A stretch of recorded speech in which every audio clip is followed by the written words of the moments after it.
Pesquisadores desmascaram teoria popular sobre grifos e fósseis de dinossauros. Isso aqui é uma chamada que me surpreendeu, porque eu fiquei assim, tá, mas qual desmascaram teoria popular sobre grifos e fósseis de dinossauros? E eu não sabia que teoria era essa. Depois, eu não lembrava dessa especificamente, né? Mas a autora citada aqui eu conheço, inclusive citei ela num livro, num vídeo aqui, sobre o dilúvio, que eu falo sobre a Adrienne Mayor, né? Que ela tem uma hipótese sobre a questão das conchas, a relação das histórias de dilúvio com conchas encontradas sobre montanhas e tal. Mas qual que é a ideia aqui? É porque existe uma, existiu uma ideia bastante difundida de que os grifos, né, esse animal misto, mitológico, que a gente encontra desde o ano 4 entre 4.000 e 3.000 aqui em figuras no Antigo Oriente Próximo, ali na Mesopotâmia, e também encontra na Ásia Central, encontra isso na Grécia, claro, né? É onde ele aparece bastante na mitologia, mas isso é bem difundido ali na região ali do Mediterrâneo Oriental e até a Ásia Central. A gente encontra esse tema do grifo, né? E aí uma hipótese sobre de onde que as pessoas tiraram essa ideia de grifo era de que isso teria sido inspirado por fósseis. No caso, fósseis de, acho que não tem o dinossauro aqui, não tem uma nessa reportagem que não tem a imagem do dinossauro, mas é um dinossauro chamado aqui ó, Protoceratops, que é esse dinossauro aqui. E aí as pessoas tendo encontrado o fóssil dele aqui, né? Pode ser esse aqui, por exemplo. Ele tem esse bico, né? Então a ideia seria de que, inspirado pelo encontro de fósseis de um bicho que era quadrúpede, eles viram pelo fóssil que era quadrúpede, mas tinha um rosto que lembrava uma fuça, né? Que lembrava um pássaro, e talvez também, encontrando esse fóssil incompleto, essa parte aqui de trás, do crânio, poderia ter remetido eles a uma entrada, a um início de asas. Aí teria surgido, né, segundo essa hipótese, a ideia do grifo. Isso é o que é chamado de geomito. O que é um geomito? Seria um mito que surge a partir da visão, né, do contato com alguma coisa geológica, inclusive paleontológica, no caso, né, fósseis, que poderiam inspirar alguma história, alguma narrativa mítica, mitológica. E a gente tem exemplos com muitas evidências de que acontece isso em alguns casos mais específicos. Por exemplo, dentes de tubarão, que são vistos por algumas populações tradicionais como uma língua petrificada de serpente, por exemplo. E aí a gente encontra, no caso de culturas antigas, né, de populações que não vivem mais hoje, não podem nos contar de onde que elas tiraram essas ideias, a gente às vezes vê uma a representação mitológica em, por exemplo, gravuras feitas por essa cultura, em pinturas, em inscrições, em desenhos em paredes e coisas do tipo, e encontra o material, como por exemplo um fóssil de dente de tubarão, no mesmo sítio arqueológico. Então aí a hipótese faz bastante sentido. No caso aqui do grifo, o problema é que onde esses fósseis ocorrem, o fóssil de Protoceratops, não há nada que o conecte diretamente com a ideia mitológica do grifo. Então, assim, era uma ideia um pouco mais, uma especulação realmente bem mais incerta. E aí, recentemente, dois autores publicaram um artigo, que eu peguei o artigo, inclusive é bem interessante o artigo, para quem gosta de história e de paleontologia, biologia e por aí vai, que é esse artigo aqui, ele está com acesso aberto. Em uma das reportagens, inclusive, tem o link, mas depois eu coloco o link aí nos comentários, depois que encerrar a live, eu coloco o link para vocês verem, né? Quem tiver interesse nesse assunto nerdaço, né? Vamos ver se alguém vai ter interesse, mas eu achei bem interessante. Que é aqui, ó, dinossauros com chifres, Protoceratops, inspiraram o grifo. Aí esses dois autores escrevem longamente aqui, desbancando essa teoria, dizendo, por exemplo, que as semelhanças anatômicas são muito frágeis, são muito seletivas. Outra coisa, no caso de geomitos, como essa questão de dente de tubarão, a gente encontra com mais facilidade um dente de tubarão perdido por aí, né? É muito mais difícil você encontrar um fóssil de tubarão sem que você esteja procurando ativamente esse fóssil e sem que você tenha o treinamento de escavação necessário para ir revelando esse fóssil, é, é, removendo, né, revelando mesmo esse fóssil onde ele é encontrado naturalmente, porque o fóssil ele está escondido. Então ele pode ter sido exposto por alguma coisa, mas ele vai ser parcialmente exposto, ou o fóssil vai ser bastante incompleto, fragmentado. Então você não vai encontrar um fóssil de um bicho desse assim dando sopa no meio do deserto, entendeu? Essa que é a questão. Cadê o Protoceratops? Você não vai encontrar um bicho assim montadinho, dando sopa ali no meio do deserto, vai bater o olho e vai falar assim: ah, isso aqui. Então tem um quadrúpede voador aí de bico, aí vai começar a viajar em cima disso. Não, você vai encontrar fragmentos disso aqui. Se você der muita sorte, você encontra fragmentos disso aqui. A hipótese da Adrienne Mayor, né, dessa autora que difundiu essa possibilidade do fóssil, do grifo ter sido inspirado por esse dinossauro, era de que escavadores de ouro, mineradores, né, pessoas que estavam buscando ouro, teriam encontrado esses fósseis no meio dessas escavações. Isso acontecia na antiguidade. A gente tem testemunhos de pessoas encontrando esses animais no contexto de mineração. A ciência dos fósseis, inclusive da paleontologia, ela explode junto com a mineração no século XVIII, XIX. Né? São coisas que realmente têm uma relação forte. E havia mineração na antiguidade. Então, não é de se espantar que as pessoas também encontrassem fósseis ou fragmentos de fósseis fazendo mineração. E o grifo, ele tem mitologicamente uma associação com o ouro. Por isso aí essa hipótese dela, né? Porque os primeiros relatos que a gente tem sobre grifos, de pessoas falando mitologicamente sobre os grifos, é que os grifos eles são guardiões de ouro, de regiões onde tem ouro e que eles acumulam ouro. E que, inclusive, tem alguns povos que são muito ricos em ouro e que supostamente obteriam esse ouro a partir, roubando esse ouro de grifos. E aí a gente pode voltar lá no artigo, porque tem uma citação do Heródoto, aqui, é exatamente isso. Né, no livro 3 aqui das histórias, de novo, né, o Heródoto é um historiador grego do quinto século antes de Cristo, ele fala que nessa parte, no livro dele, ele já está falando sobre a Ásia, ele fala aqui, né, ou da Europa aqui, que está falando da Europa, mas esse povo aqui é um povo que ele situa na Ásia, né?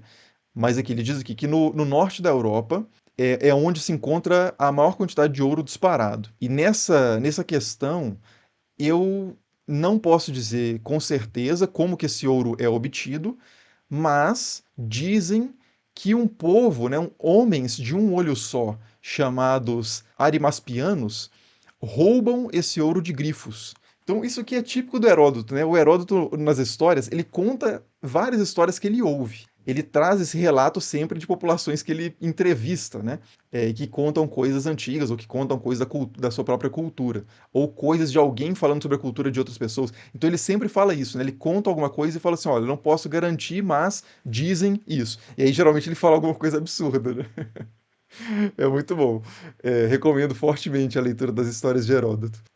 E não, isso aqui não é só para o povo os povos distantes, não. Ele conta histórias maravilhosas também de príncipes ali da Ática, por exemplo, que foram levados até o céu por golfinhos e tal. Mas ele nunca fala que ele acredita na história. Ele fala assim, ó, os cretenses falam isso aqui, né? Eu não posso garantir e tal. Mas o Heródoto manda essa então, que esse povo aqui de um olho só, homens de um olho só, roubam ouro dos grifos. Essa aqui, acho que é o primeiro texto que usa a palavra grifo que a gente tem. Aqui, ó. A primeira vez que aparece o nome grifo e que eles são associados aqui à Ásia Central, né? Mas enfim, até me perdi onde eu estava falando. Depois o Plínio Velho também fala, né, no História Natural sobre esses grifos, situando eles na Índia, né? E Índia é um termo muito aberto nesse tipo de documento. Geralmente qualquer coisa a leste do Vale do Indo é chamado de Índia. Então a Mongólia poderia ser chamado de Índia, por exemplo. E aqui o Pausanias também fala sobre esses grifos, né? Mas assim, voltando à notícia, cadê a notícia aqui? Então, esses autores eles se colocam em xeque aí, não só eles, né, mas isso já havia já um ceticismo grande em relação a muitos geomitos, porque o grifo ele não necessita de forma alguma que você tenha encontrado nada, né? O grifo ele é um animal misto, né? No vídeo sobre anjos eu mostro sobre a aparência dos anjos na Bíblia que eu fiz aqui no canal.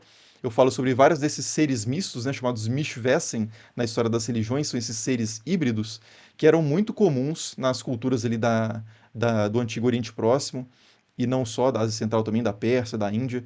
que representam muitas vezes a realeza, o poder, e inclusive os medievais, aí já saltando bastante no tempo, na Idade Média a interpretação do significado dos grifos é de que ele condensa o rei da terra, que é o leão, o rei das feras, né? Terrestres, que é o leão, e o rei das feras do céu, que é a águia. Então ele é o rei tanto da terra quanto do céu, e isso é usado, inclusive, nos bestiários medievais como um símbolo de Cristo, que é humano e divino, né? Aí vocês veem que essa questão de simbolismo, ela nunca é uma coisa estática, né? Então, assim, o que que significa o grifo? Depende. Para quem, né? Para o povo ali da antiga Mesopotâmia, por exemplo, ou para os gregos, ou para os cristãos medievais, você vai ter respostas diferentes. Mas o fato é que essa iconografia, essa imaginação desse ser híbrido aqui de leão com águia, ele tem uma longa história, mas talvez não tão longa quanto a história do Protoceratops. Aqui um exemplo de uma arte de grifo na Mesopotâmica, né? Provavelmente que Marduk e Tiamat é geralmente como é interpretado isso aqui. Marduk com os raios na mão, né? E o relógio no pulso, claro. E aqui só traz essas imagens. Aqui no artigo traz outras imagens também interessantes, mas teria que entrar no, teria que baixar aqui. Não vou baixar agora para não. Mas vocês podem acessar, depois eu coloco o link. A esfinge de Gizé é um grifo? Perguntou aqui o Lestorker. Lestorker. Não, a esfinge, ela é um Mishvessen, né? É um ser híbrido. A esfinge, deixa eu colocar aqui. Mas ela tá nessa mesma esfera, né? Nessa mesma faltou o N. Ela tá nessa mesma ordem, né? De seres híbridos. Então a esfinge, inclusive, provavelmente é o faraó que está próximo à pirâmide dele, né? Então talvez aqui uma representação do próprio faraó nessa forma animal.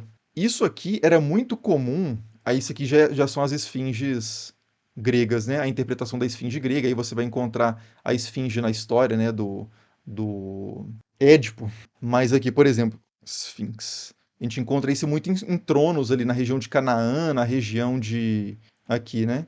Esses seres híbridos na região de Canaã, na região da Mesopotâmia, né? No Antigo Oriente Próximo de uma forma geral, vejam aqui as asas, né? Só que o corpo meio que de leão e no caso aqui as cabeças humanas. Também o caribo ele entra nessa brincadeira também, né? De seres mistos, que é de onde vem o nosso querubim, mas isso era imaginado antes na Mesopotâmia dessa forma aqui, né? Que tem também uma cabeça que lembra bastante os deuses ou o rei, ou as duas coisas. Então, associado a essa questão do sagrado e da realeza, as asas, e aqui no caso um corpo de touro, não é o corpo de leão, né?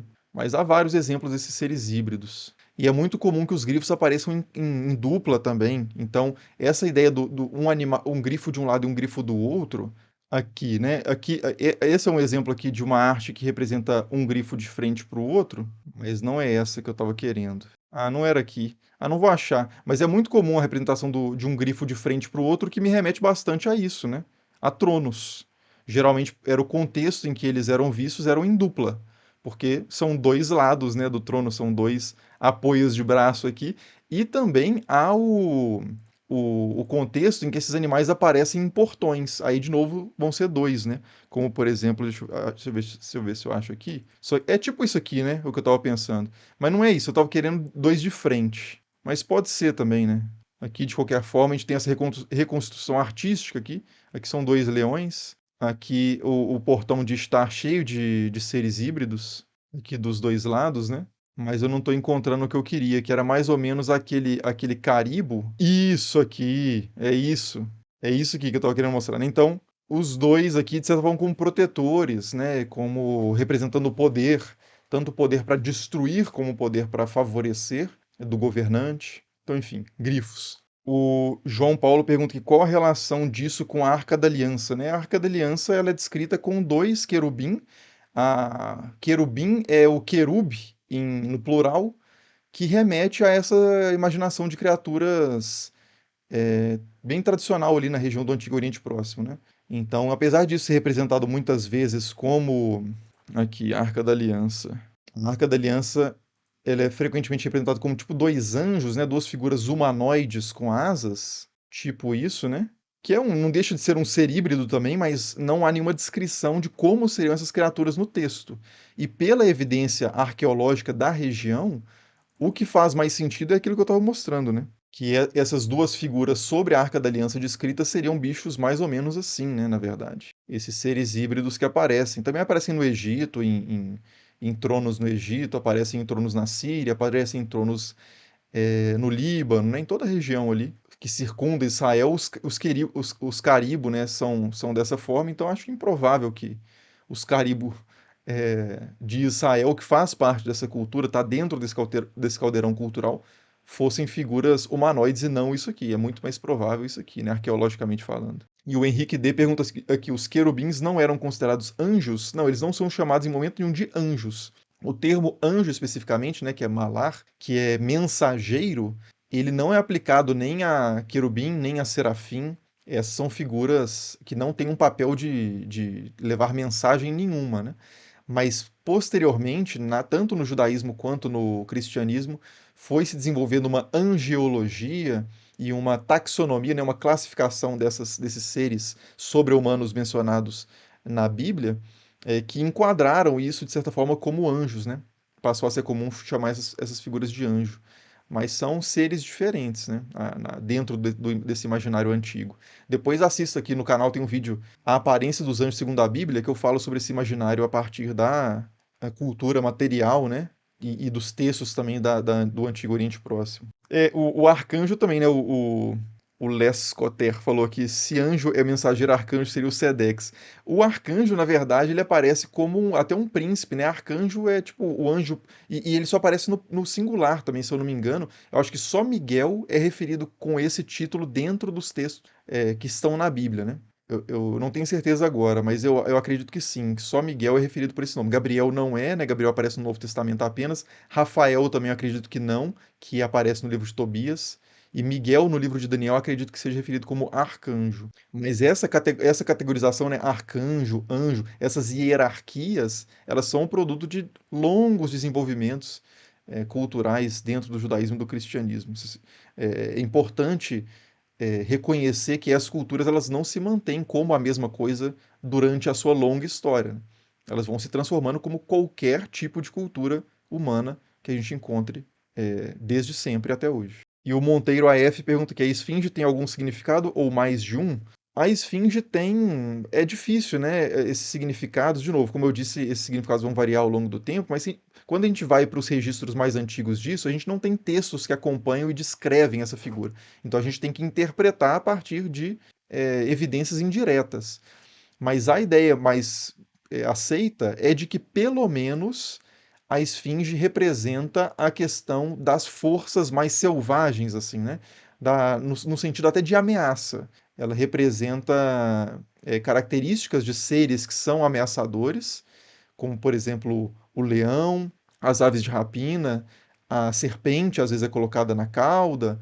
Então, esses animais, essa figura, esse monstro criado, né? Essa figura teriomórfica, que é o termo na história das religiões, essa figura com forma monstruosa, ela serve para espantar, para marcar uma mensagem, né? De terror, de poder para te destruir. E no caso do Édipo, a esfinge tem esse poder, né? Ela devora todos aqueles que não desvendam. Então, essa questão do poder e desse sagrado selvagem, né? É algo forte nessas criaturas híbridas como um todo. Lembra um pouco o que a gente comentou numa live passada também sobre as gárgulas, sobre as carrancas, esse efeito apotropaico, né? Você recorrer a imagens terríveis para afastar o mal, para afastar o que te aterroriza. Aí você recorre ao terrível para combater o que te aterroriza. Isso é muito comum na história das religiões. É o espantalho, né? O espantalho eu já acho que ele não tem essa elaboração toda do terrível. Se bem que tem, né? Tem uns espantalhos que sim, que você coloca uma cara assim brava, né? Mas o espantalho tem uma função mais prática, direta, né? De afastar as aves, porque elas veem ali uma forma humana e ficam menos à vontade, né? Sim, essas máscaras de demônios samurais japoneses, as máscaras, em vários casos, né? Em vários casos, as máscaras têm esse aspecto do horror, do terror. Não por acaso, o dragão é um. Ah, falando em terror e em dragão, eu ia falar que o dragão é muito presente na heráldica, né? Nos escudos, como símbolo de uma casa medieval e coisas do tipo, e o grifo também é. O grifo ele é muito comum na chamada heráldica. E, de novo, aqui já, como já é uma elaboração medieval, isso aqui nos brasões de armas, né? Como isso aqui já é uma elaboração medieval, já tem aquele significado também, né? Mais uma camada de significado, que é a do Cristo, humano e divino, do rei sobre o céu e a terra, porque, de novo, né? A águia seria a soberana dos ares e do céu, e o leão seria o soberano da terra, né, no mundo animal. O Isaías comentou aqui: a aparição de querubim na Bíblia é Ezequiel 1, no exílio babilônico. O Pentateuco manda colocar imagens de seres de outras crenças, talvez. O exílio babilônico é mais uma ocasião de encontro com essa cultura do Antigo Oriente Próximo, que vai impactar a cultura do povo ali dos antigos reinos de Israel e de Judá.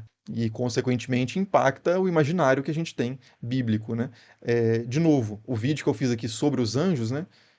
Fala sobre essa questão também dos quatro seres em torno do trono de Deus e a relação com o Antigo Oriente, a cultura geral do Antigo Oriente Próximo.